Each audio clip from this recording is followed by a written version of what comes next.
My name is Daryl, and I will be your conference facilitator this afternoon. At this time, I would like to welcome everyone to Fortive Corporation's second quarter 2026 earnings results conference call. All lines have been placed on mute to prevent any background noise.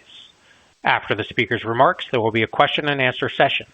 If you would like to ask a question during that time, simply press star, then the number 1 on your telephone keypad. If you would like to withdraw your question, please press star, then the number 2. I would now like to turn the call over to Ms. Christina Jones, Vice President of Investor Relations. Ms. Jones, you may begin your conference. Thank you, and thank you everyone for joining us on today's call. I am joined today by Olumide Soroye, Fortive's President and CEO, and Mark Okerstrom, Fortive's CFO. During today's call, we present certain non-GAAP financial measures. Information required by Regulation G is available on the investor section of our website at fortive.com. We will also make forward-looking statements, including statements regarding events or developments that we expect or anticipate will or may occur in the future. These forward-looking statements are subject to a number of risks, and actual results might differ materially from any forward-looking statements that we make today. Information regarding these risk factors is available in our SEC filings, including our annual report on Form 10-K and the subsequent quarterly reports on Form 10-Q. These forward-looking statements speak only as of the date that they are made, and we do not assume any obligation to update any forward-looking statements. Our statements on period-to-period increases or decreases refer to year-over-year comparisons unless otherwise specified, and our results and outlook discussed today are on a continuing operations basis. With that, I'll turn the call over to Olumide. Thank you, Christina, and thank you all for joining our call today. Let me begin on slide 3. Q2 marked another quarter of strong results and execution of the Fortive Accelerated strategy by our Fortive team. 4 key messages from the quarter. First, our teams delivered strong financial performance across both segments. On a consolidated basis, we delivered core revenue growth of 6.7%, adjusted EBITDA growth of 12%, and adjusted EPS growth of 28%.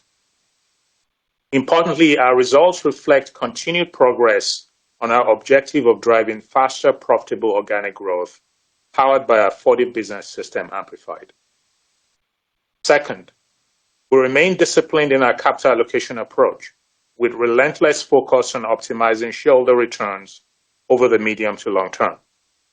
This quarter, we executed a small bolt-on acquisition and deployed another roughly $200 million to share repurchases, bringing total share repurchases since our launch of New Fortive a year ago to approximately 38 million shares, or 11% of shares outstanding.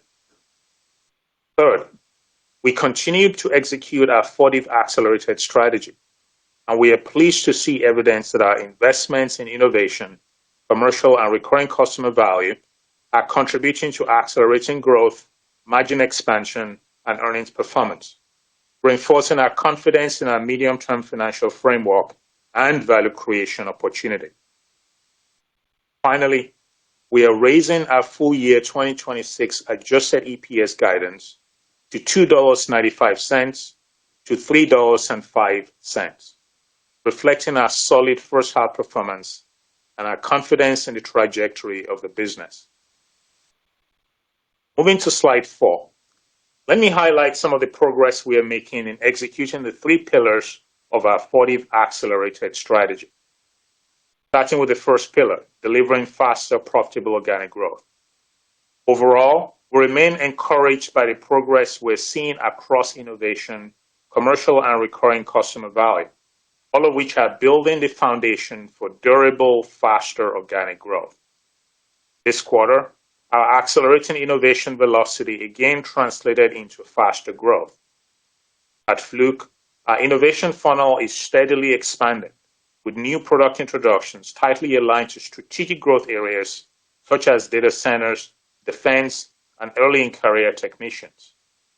Demand for CertiFiber Max continues to exceed expectations, helping establish Fluke's position in the rapidly growing data center commissioning and maintenance market, and driving pull-through of the broader Fluke portfolio into this high-growth area.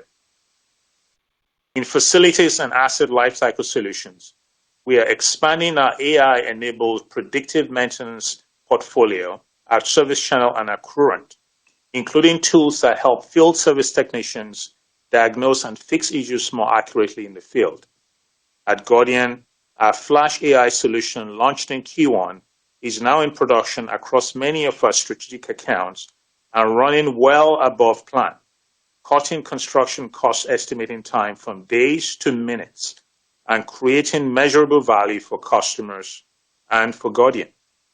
In healthcare, ASP received FDA clearance for our 50-pound expanded steroid load capacity, further strengthening our position in robotic-assisted surgery applications, one of the faster-growing areas within the operating room environment. On the commercial side, we maintained our focus on faster-growing end markets and regions where we've made deliberate targeted investments to capture growth. At Fluke, investments in data center expertise drove incremental demand for our networks, power quality, and battery testing product lines. Additionally, we continue to see strong momentum in India, where our localized service and support investments are strengthening customer relationships and helping drive growth. Service Channel is investing in commercial and marketing resources across Europe to capture the meaningful international opportunity in the business. At Gordian, our investment in growing contractor engagement is reinforcing the competitive differentiation of our two-sided procurement marketplace. In healthcare, we continue to deepen our engagement with enterprise health systems and ambulatory surgical center networks through coordinated commercial efforts across ASP, Censis, and our other advanced healthcare solutions operating brands.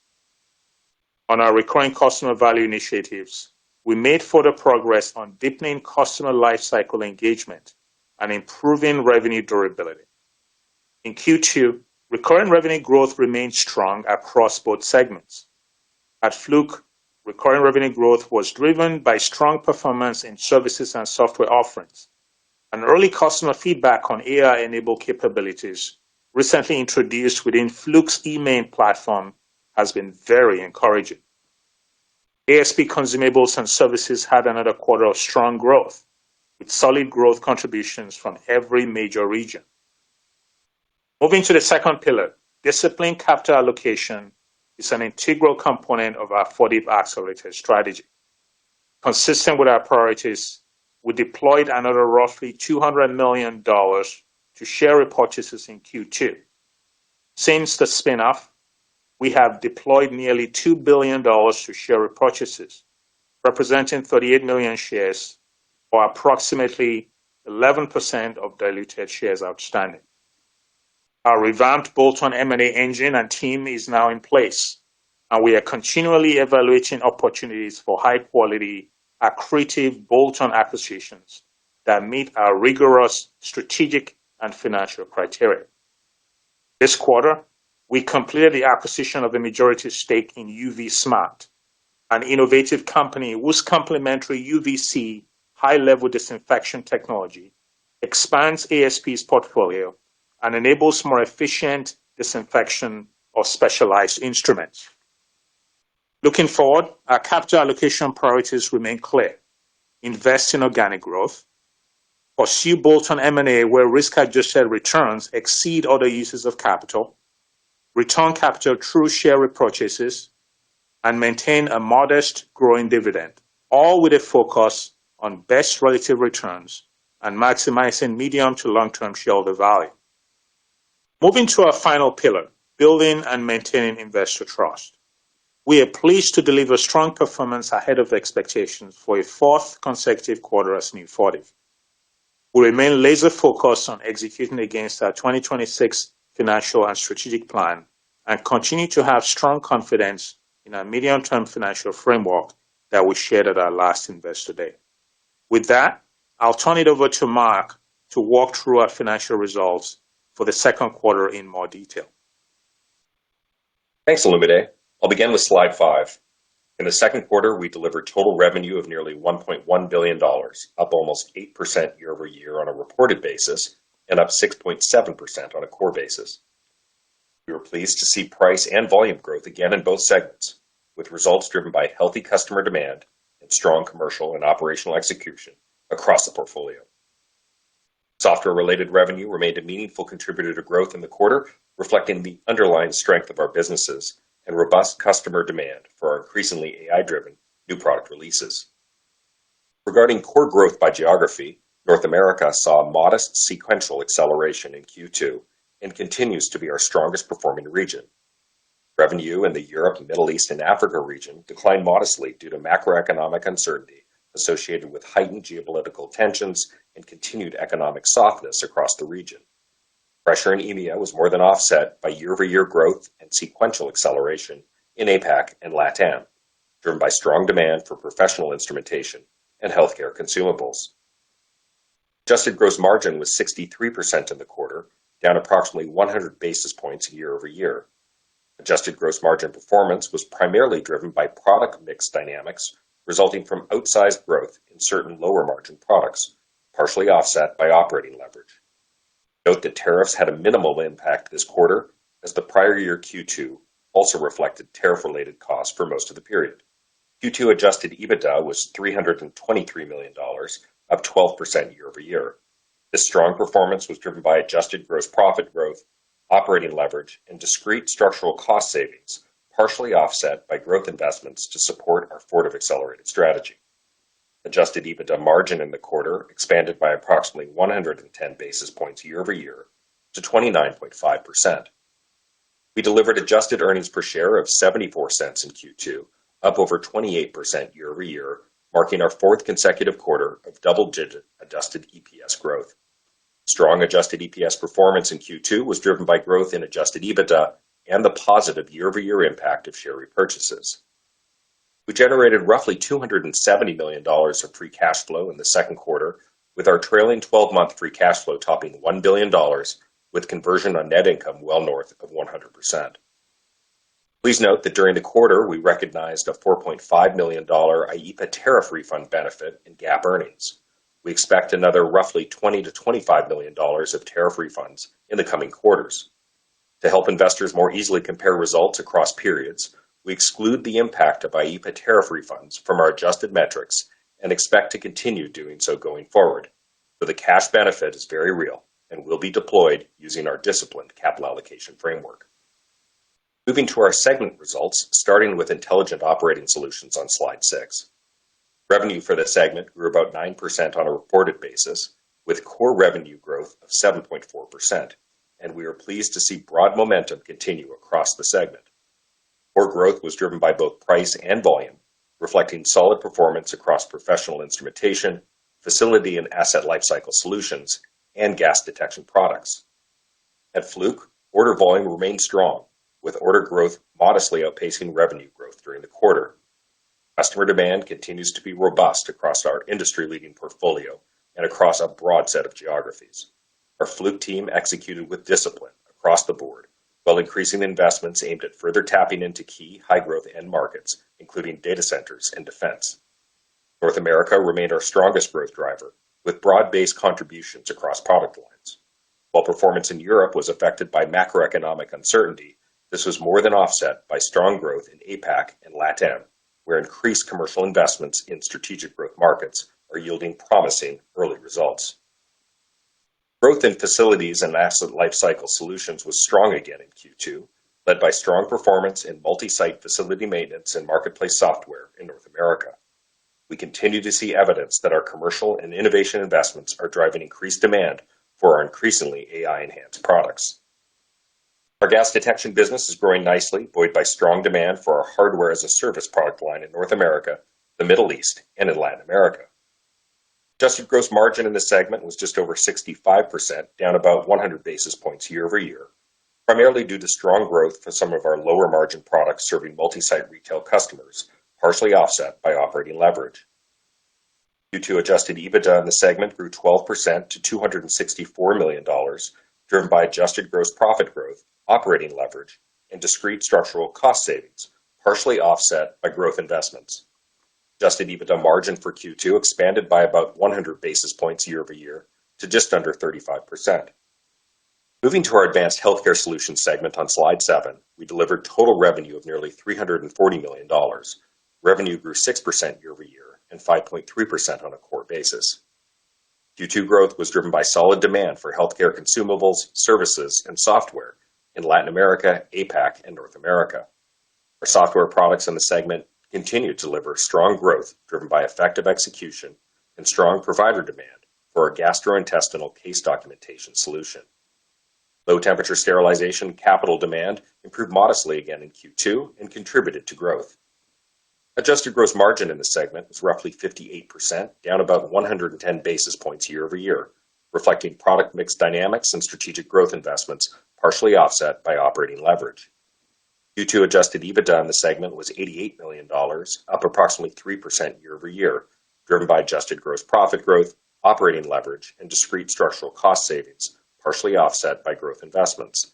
Adjusted EBITDA margin contracted by about 80 basis points year-over-year, while remaining a healthy 26%. Turning to slide 8, our balance sheet remains strong.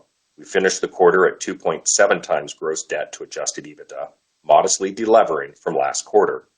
As noted earlier, we deployed roughly $200 million to share repurchases in the second quarter, reflecting our continued focus on deploying capital with a laser focus on driving best relative risk-adjusted returns and confidence in our ability to deliver on our value creation plan.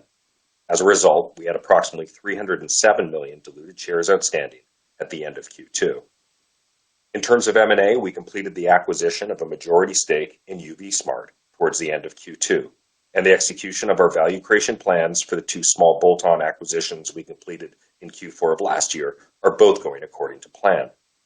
We continue to evaluate high-quality, accretive bolt-on deals that meet our rigorous strategic and financial criteria and deliver superior returns relative to alternative uses of capital, and we now have the team and processes in place to execute effectively on our M&A strategy. We have a healthy balance sheet and a growing business with high durability, strong margins, low capital intensity, and very attractive free cash flow generation characteristics. All of this gives us ample capacity to execute on our capital allocation priorities with a relentless focus on optimizing shareholder returns over the medium to long term. Moving to slide 9, we are raising our full year 2026 adjusted EPS guidance range to $2.95 to $3.05, reflecting solid first half performance and confidence in the trajectory of the business. This outlook assumes a continuation of the market dynamics we experienced in Q2 and reflects current tariff rates. Now let me provide some additional considerations to assist with modeling. Based on current foreign exchange rates, we now expect full year reported revenue of approximately $4.35 billion. Given solid performance to date, we now expect full year core growth of approximately 4%, up from our prior expectation of 2 to 3%. In terms of the shape of the balance of the year, we expect Q3 reported revenue as a percent of total to be broadly in line with historical patterns, while Q4 will be a smaller than usual percentage due to there being 4 fewer selling days in the quarter versus prior year. As we mentioned last quarter, this will also drive about a $15 to $20 million headwind to reported revenue and a 150 basis point headwind to core growth in Q4. We expect FX and M&A combined to be about a 50 basis point tailwind to reported revenue in each of Q3 and Q4. We are expecting Q3 adjusted EBITDA margins to be slightly below Q2 levels, driven by slightly lower revenue on an absolute basis and the impact of modest strategic growth investments. On a year-over-year basis, EBITDA margin trends will also be impacted by a more difficult Q3 OPEX comparable. We now expect a Q3 effective tax rate in the mid-teens and Q4 in the low double-digit range, and full-year net interest expense of about $140 million. From a bottom-line perspective, as we look forward to the balance of the year, as has historically been the case, we expect adjusted EPS delivery to be weighted towards the fourth quarter, with Q3 EPS up very slightly year-over-year. As we said last quarter, broadly consistent with what we saw in the first quarter of this year. As the balance of the year unfolds and we continue to execute on our Fortive accelerated strategy, quarterly phasing may evolve. As a final note, before turning it back to Olumide for closing remarks and Q&A, our first half results reinforce our confidence in the Fortive accelerated strategy and the financial framework we outlined at our last Investor Day. and we remain focused on delivering benchmark-beating returns for our shareholders. I'll now turn it back over to Olumide. Thanks, Mark. Let me close with a few observations on the quarter and where we are headed. Q2 represented another strong quarter of performance. We delivered 6.7% core growth, approximately 12% adjusted EBITDA growth, and 28% adjusted EPS growth, our fourth consecutive quarter of delivering double-digit adjusted EPS growth and exceeding expectations. 1 year after our launch of New Fortive, we are generating momentum from our Fortive accelerated strategy, and our confidence in the 2026-2027 financial framework we outlined at our last Investor Day is fully intact. We are pleased with the progress we have made. We believe we are still in the early stages of realizing Fortive's full potential, and we are excited about the value creation runway ahead of us.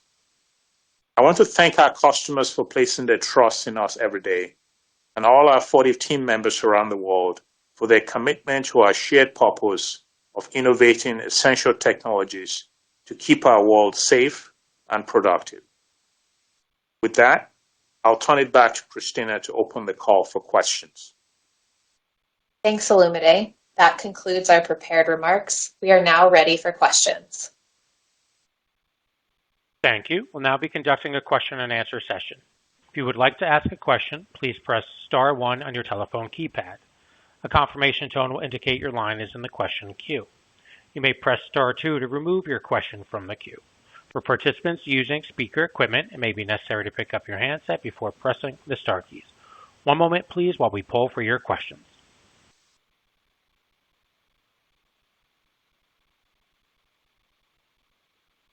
Our first questions come from the line of Scott Davis with Melius Research. Please proceed with your questions. Hey, Illuminate, Mark, and Christina. Good morning. I think it's still morning there, so good morning to you. Morning. I wanted to touch on two things. The first being new products and the second one being bolt-ons. But new products, is it something, when you talk about NPIs and you think about the KPIs around that you guys look at internally, are new products having a tangible impact on top line growth? Or sometimes, you see it in price or you see it in margins because it's you're selling something that's iterative. But is there a tangible, sign at least that you think you're getting a return there? Well, thanks for the question. I think short answer is yes, absolutely. I mean, we've been really clear in our Fortive accelerated strategy that there are three vectors that will drive this company to grow faster. The first of those is innovation and new products. Second is commercial.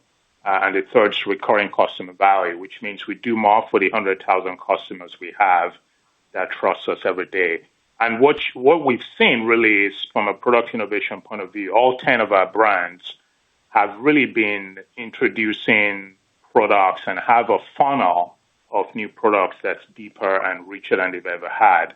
And that's also more pointed at really high growth vectors. So the fact that we're growing 6.7% core this quarter in Q2, and we've been accelerating the last 4 quarters, that certainly has had the fingerprints of those new products on it. We've talked about some examples of those at Fluke with Certifiber Max, Service Channel with some of the exciting AI-enabled innovation we've introduced for work order anomaly detection and conversational work order completion and other things. So short answer is yes. And as you can imagine, knowing us well, we have extensive instrumentation on how we track the portfolio of new products and each individual product in terms of what we expect and what we're delivering. And we feel quite good about what we're getting out of them. Okay. Fair enough. And then on the bolt-on side, are there, I don't know what proper word to use here. This is my 4th call of the day and my brain's starting to fry, but are there limitations, meaning particular businesses that you would not want to bolt on to, or areas that you have limited interest in expanding? Or are you looking at bolt-ons across the entire portfolio, software, not software, healthcare, non-healthcare? I mean, Just any sense of kind of priorities there and where we might expect to see the lion's share of bolt-ons. Yeah. So, I mean, we first of all have a much simpler portfolio. It's really quite interesting because if you think about the company today, Fluke is more than 40% of what we do. Our business at ASP is another really big chunk of what we do. And then there's the rest of the company. So if you think about just the surface area we have to look for bolt-ons in, it certainly would skew towards our strongest platforms. And I'll use Fluke as an example of those and ASP as a good example as well. So while we don't exclude any area, we're generally building a funnel that's sort of looking at what's available and what's strategically and financially interesting for each of our brands. You're going to see us skew towards our strongest brands. On your point about software, I mentioned this, I think, a few calls ago. We like the software brands we have because of the attributes they have around proprietary data and regulatory lock-in and two-sided networks. And so if we're looking to bolt on anything, that thing has to have those attributes that we like as well. It has to be at a financial proposition that fits our criteria in terms of returns. So software bolt-ons are possible, but it's a very narrow path to find something that works and is affordable. So that's the way we think about it. We build a funnel, but I think if you think about what's going to come out as executed deals, you see them skew towards our biggest brands where we're strongest and probably less towards software and more towards differentiated hardware businesses. Yeah, that makes a lot of sense. Okay, I'll pass it on. Best of luck. I appreciate it. Thanks, Scott. Thank you. Our next questions come from the line of Nigel Coe with Wolfe Research. Please proceed with your questions. Thanks. Good morning, everyone. Thanks for the question. I know that Christina will do the great job of kind of like sending an email with all the modeling items. Just wanted to clarify your comments on 3Q, Mark. Do we have revenues and margin down modestly sequentially? I think that would be normal seasonality. Just wanted to clarify that. And then it seems like there's some moving pieces on the tax between 3Q and 4Q. I think you said high teens in 3Q. That's now mid-teens, and 4Q is looking to be a bit higher. Are we still on that path for mid-teens tax rate for the full year? I think you've got it entirely right. So I think normal seasonality, as we said, Q3 revenue would track, in the normal path, and that would be a sequential step down, along with the commentary we made on adjusted EBITDA margins. And then absolutely right on the tax rate, we are continuing to expect something in the mid-teens on a full year basis, and again, mid-teens in Q3 and low double digits in the fourth quarter. Okay, that's great, Mark. Just want to clarify that. And then just maybe elaborate a little bit more on the mix headwinds that you called out, especially within ASP. Just wanted to understand, how persistent that is, and then just kind of beyond that, maybe just talk about memory chip inflation. I think you might have touched on this last quarter. Is that weighing on conversion rates in the back half of the year to any degree? Sure, happy to take both of those. So gross margin, yes, again, mix shift was a big driver in both segments. Specifically in AHS, as you called out, we saw mix shift driven in part by just resumed growth in the capital part of ASP. They also made some strategic investments against some larger accounts that also impacted gross margins in the quarter. And again, overall, just as a reminder, mix shift was predominantly impacting gross margins in iOS as a result of strength and high growth in one of our lower margin products.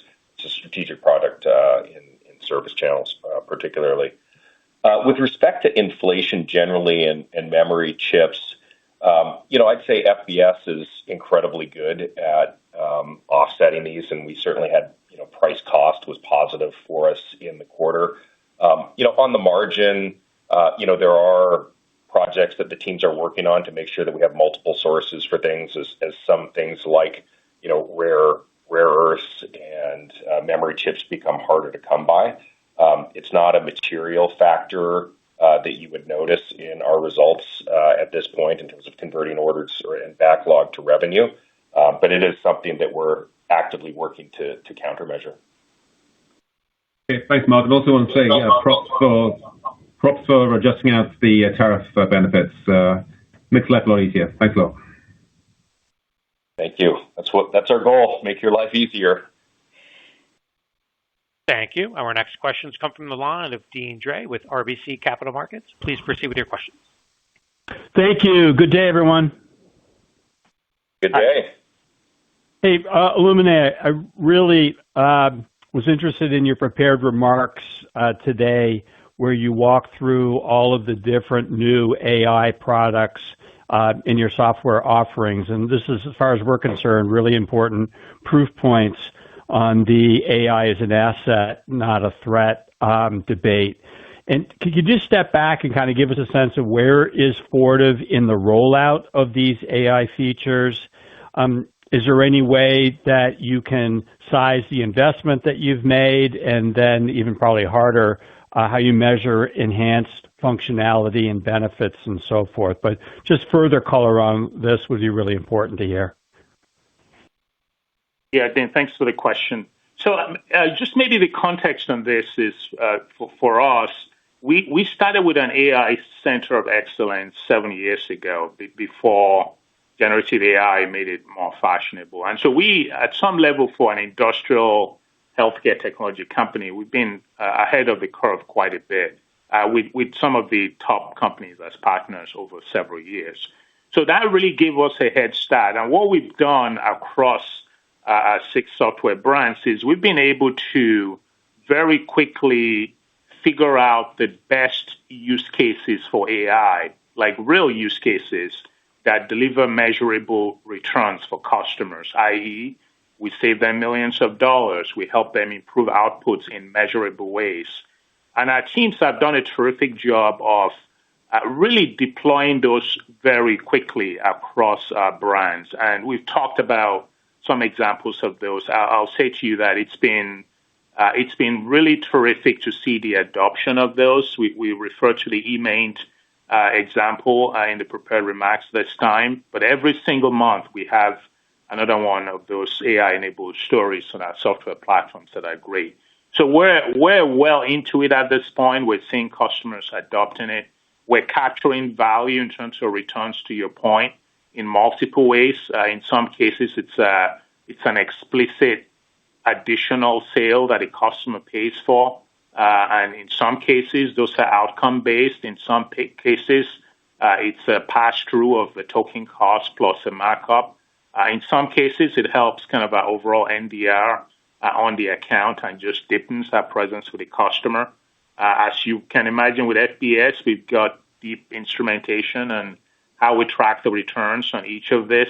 The investment level has not been significant for us, again, because it wasn't a new initiative for us. We've had this COE for a long time.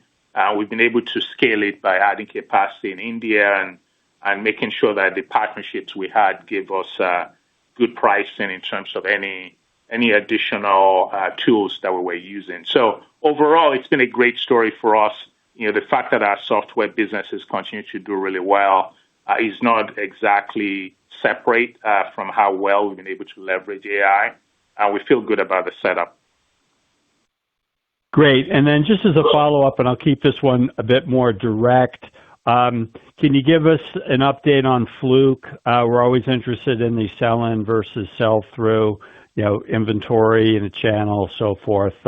Whatever you can share there is helpful. Thanks. Yeah, thanks, Dan. And Fluke is a big part of what we do.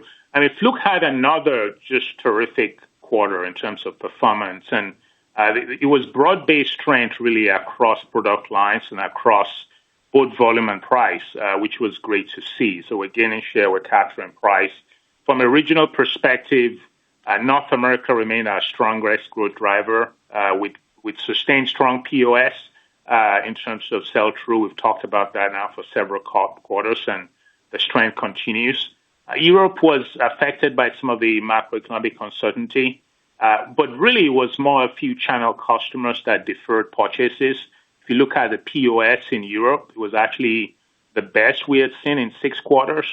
So it really was a channel holdback thing, which is good from an inventory point of view because we're leaving the quarter with a much better channel inventory position. APAC and Latin America both posted really solid growth at Fluke and really partially reflecting the increased commercial investments that we've referenced that we've been making in these regions the last few quarters as part of our Fortive Accelerated strategy. And, others grew modestly faster than revenues like we referenced. So book-to-bill was nicely above one. And we feel really good about the setup at Fluke. And our team continues to drive just a terrific innovation funnel. We continue to have probably the best commercial intensity we've ever had in that business with a focus on some of the high growth verticals like data center and defense and early in career professionals that now need to be tooled up and want them to start with Fluke and stay with Fluke all through their career. So we really like the performance trajectory and setup for Fluke, which again is well over 40% of our entire company. So we like that. Great. Thank you for all the color. Thanks, Dean. Thank you. Our next questions come from the line of Andy Kaplowitz with Citi. Please proceed with your questions. Hey, good morning, everyone. Morning.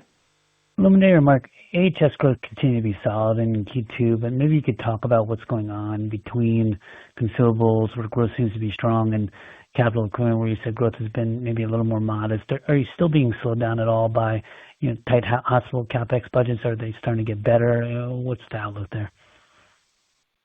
Yeah, thanks for the question.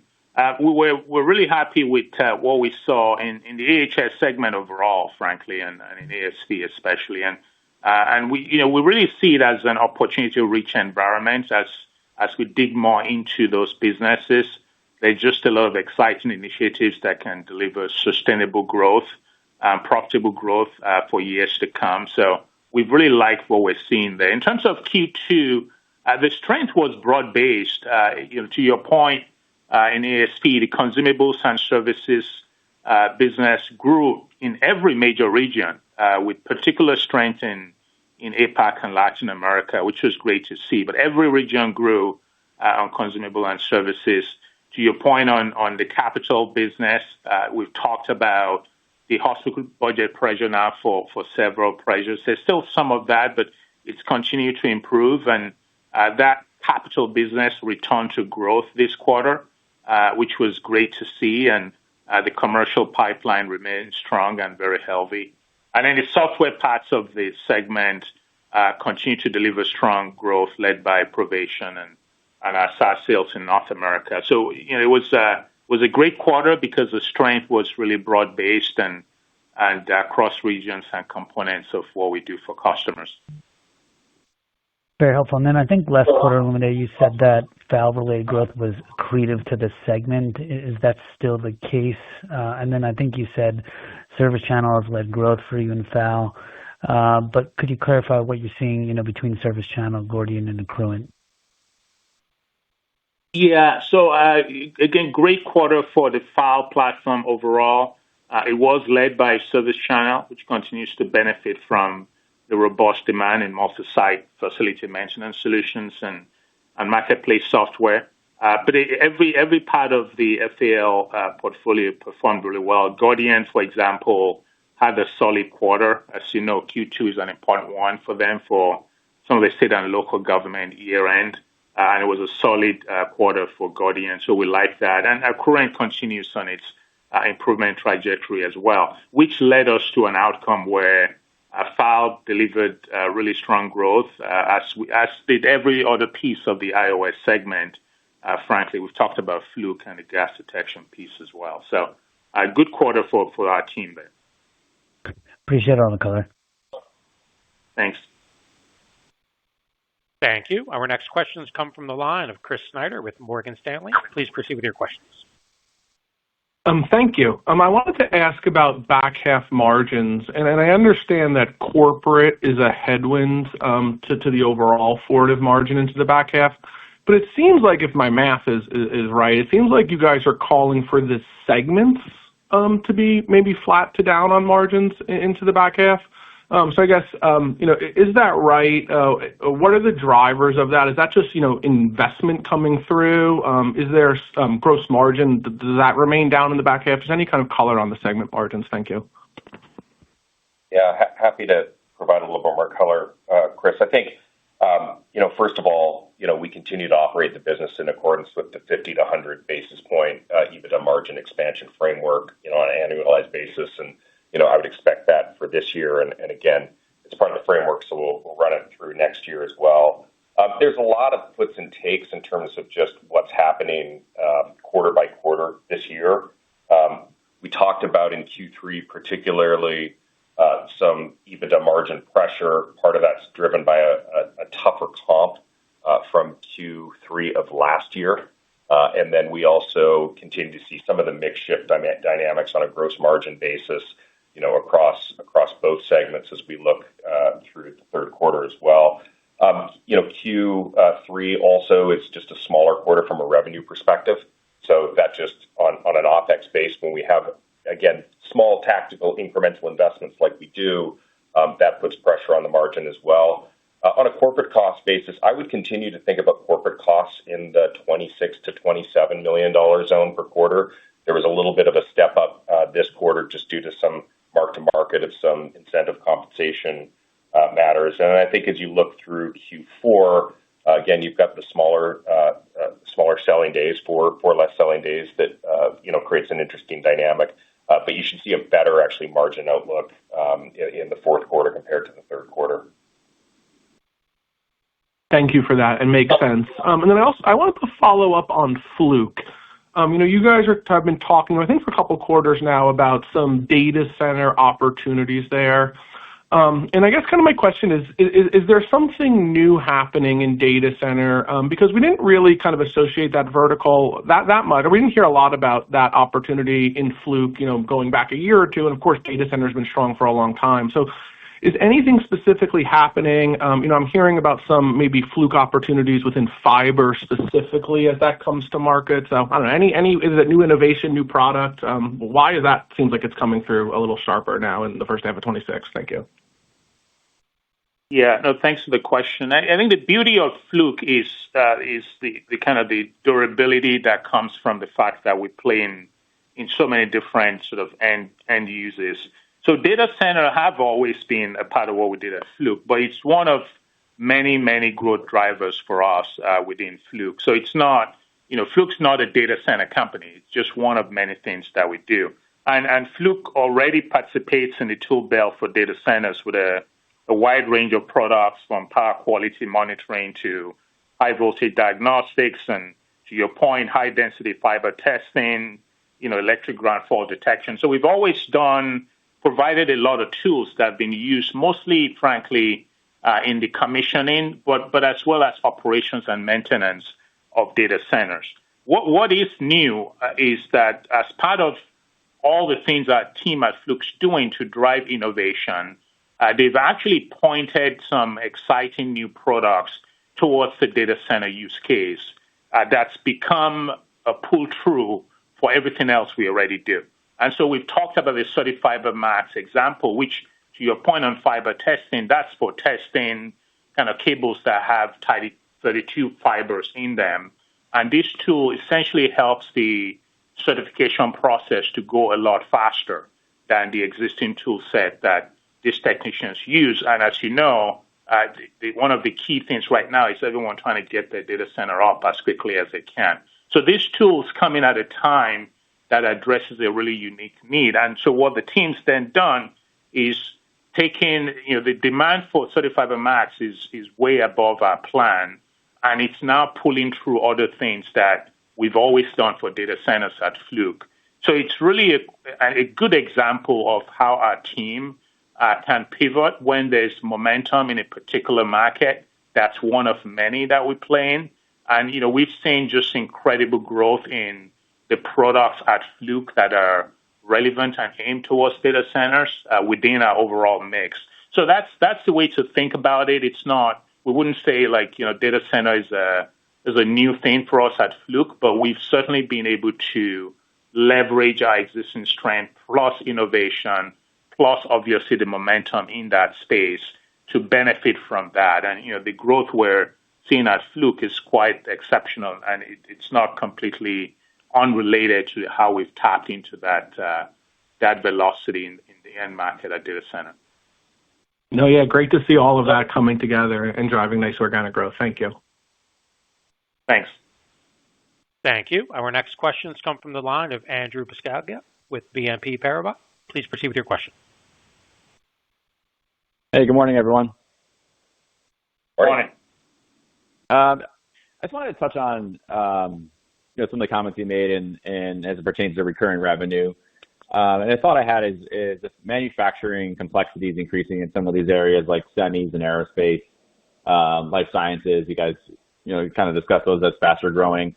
Are you seeing any changes in how customers calibrate equipment or use the equipment that could provide more wear and tear that would require more upgrades and a higher velocity of repurchases? Just wondering if that is a new dynamic we're seeing out of Fortive these days. Yeah, look, I think that trend's been building for several years in terms of how customers use, especially some of these higher end tools, and what that means for the calibration cycle. And do they calibrate it more frequently, less frequently? Do they do it themselves with third parties? Do they use Fluke? So that's always been an evolving space for us. The thing I would say is that we are seeing customers more interested in innovative ideas from Fluke, both on the calibration side, on the service plan side, and on the software side, that help them get better outcomes and more productivity out of the entire tool fleet. And that's, again, we've talked about the recurring revenue at Fluke growing double digits now for many quarters. And we're seeing that trend that you're kind of referencing a piece of there as the underlying driver of why customers are more interested in, don't just sell me a device, but actually help me with a lifetime experience that includes a calibration pattern, includes software, includes services. And for a business like Fluke, that's as big and broad and global as we are, that's just a great chance to attach recurring revenues to an incredibly loyal customer base that we have. And we like that.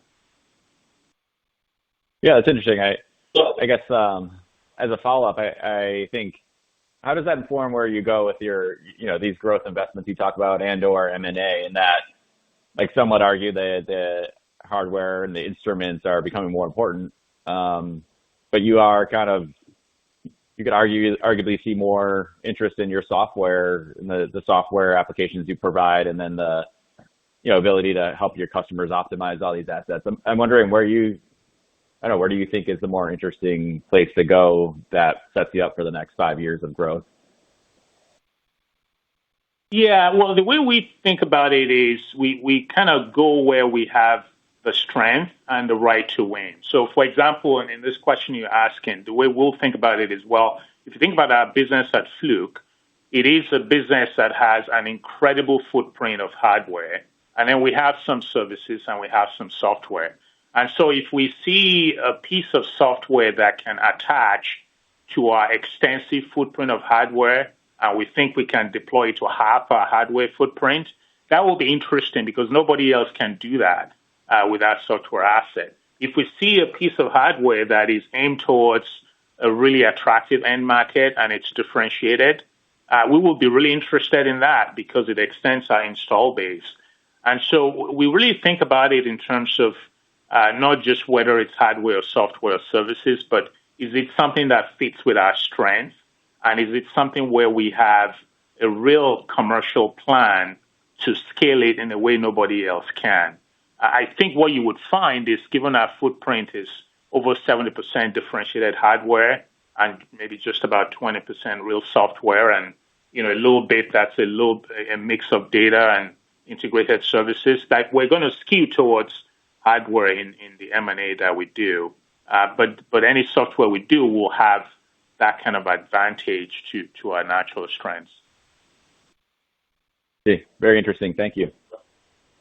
Thanks. Thank you. Our next questions come from the line of Quinn Fredrickson with Baird. Please proceed with your questions. Thanks. On ASP, there's some mixed feedback out there regarding the impact of ACA subsidies expiring on elective procedures. I'm curious if you think you're seeing any impact or expect to see an impact on either capital equipment or consumables demand based on your conversations with customers. Yeah, no, thanks for the question. Look, as you know, the healthcare reimbursement space has been a dynamic one now for a while. So we feel quite good about our proximity to customers and their decision process and their funnel. I guess what I would say on that specific question is it is totally comprehended in kind of the way we think about ASP right now, which is, it's in recovery. Q2 of last year, from a capital point of view, was the epicenter of the one big beautiful act causing these hospitals to hold back on procurement. That's been opening up as they consider a whole bunch of other things. They've concluded that they actually have to keep enabling their operating rooms to run. So we're seeing those orders flow through, and we expect that will continue to be the case. And procedure volumes as well have to recover and continue to recover because that's in the end what drives the economics of this hospital. So we see that continue to get better, and we continue to deepen our presence with our key customers, including some of the investments that Mark referred to, that's making us even deeper with them. And something like the UV Smart bolt-on that we did gives us something else that we bring to this customer. So we feel good. I think all the ACA subsidy movements is within a broader range of changes, all of which I think we like the way it sets us up at ASP.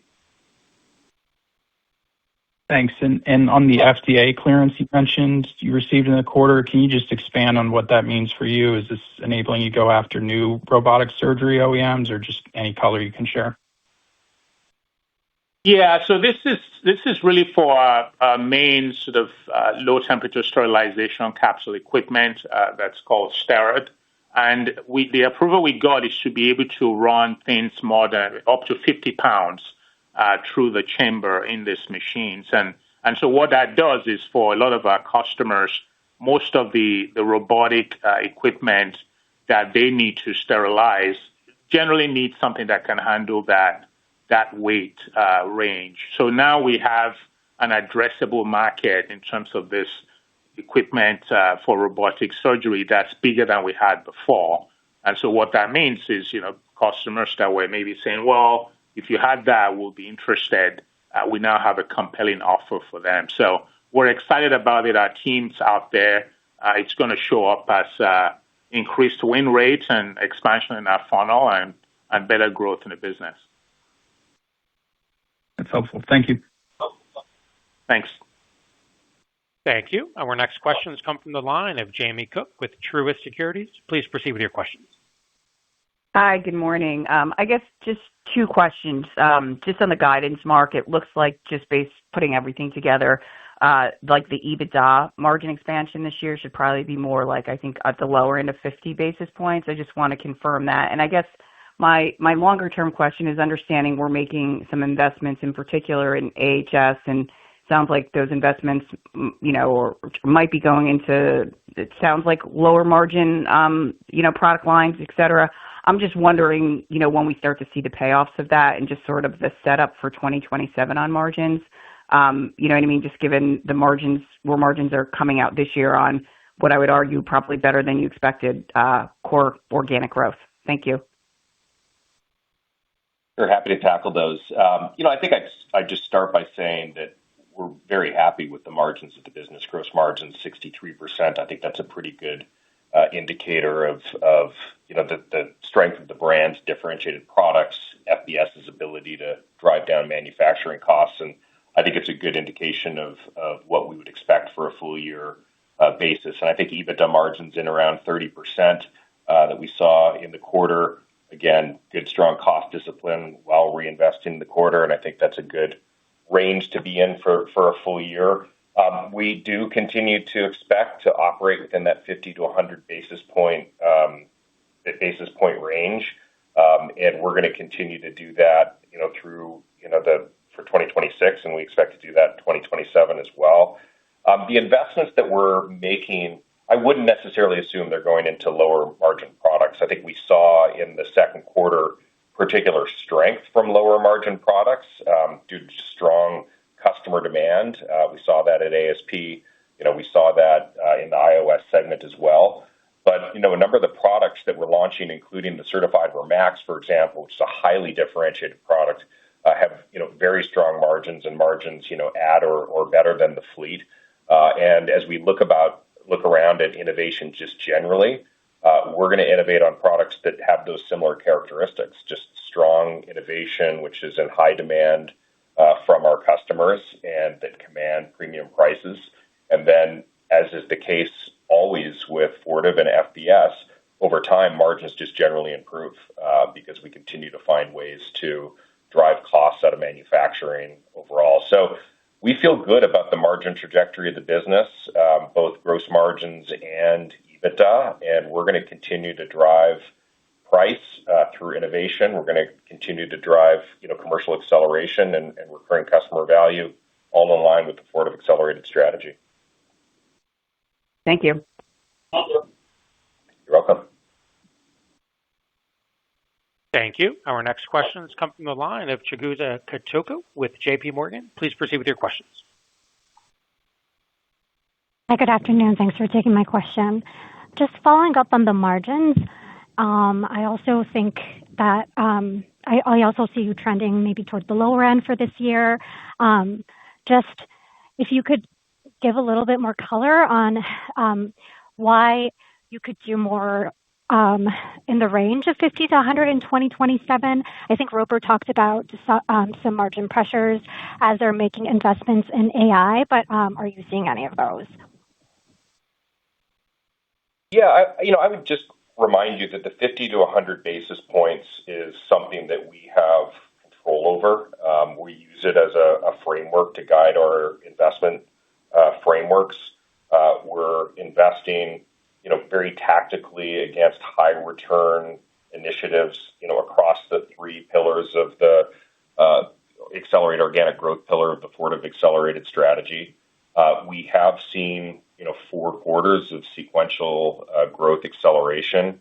And on a normalized basis, I think as we talked about when we gave our updated expectations for core growth of 4% for the year, we, at least based on what we see today, seem to be trending, at least for this year, near the higher end of our core growth framework that we laid out at Investor Day. So the margin expansion story, continues to be in line with the framework. We are driving organic growth, quite frankly, ahead of where we expected. And I think that gives us opportunity for margin expansion and also for increased investment levels. And that gives us confidence that, our aspiration, which is ultimately to grow faster than our framework in sort of 2027 and beyond, is definitely in sight for us. Great. Thanks for the color. And then just a little bit on organic growth. Is it directionally correct that third quarter you expect organic growth around the same range as the full year, around 4%? And I'll leave it there. Thank you. Yeah, I think you're in the zone. I think it's just as a reminder for everyone, there are a number of year-over-year comparable and calendar impacts that are impacting just the year-over-year comparisons this year. As a reminder, in the first quarter, we had 4 extra days. That was about 150 basis points of tailwind to that 5.3% core growth. This quarter, we had a slightly easier comp relative to last year. If you remember, the impacts that Olumide mentioned in the second quarter of last year. Q3 does look like a more normalized quarter for us. And then as a reminder, in Q4, you get the opposite impact we had in Q1, which is about 150 basis points headwind to core growth of $15 to $20 million on a reported basis. But I think the important thing to say is that on a normalized basis, this is a business that is gathering momentum. And, we see the broad course and speed of the business as one of accelerating. And it's really, a testament to the good work that our teams have been doing to implement the Fortive Accelerated strategy across all 10 of our iconic operating brands. Okay, thanks for the color. Welcome. Thank you. We have reached the end of our question and answer session. I would now like to hand the call back over to management for any closing comments. Well, thank you everyone for your interest in Fortive.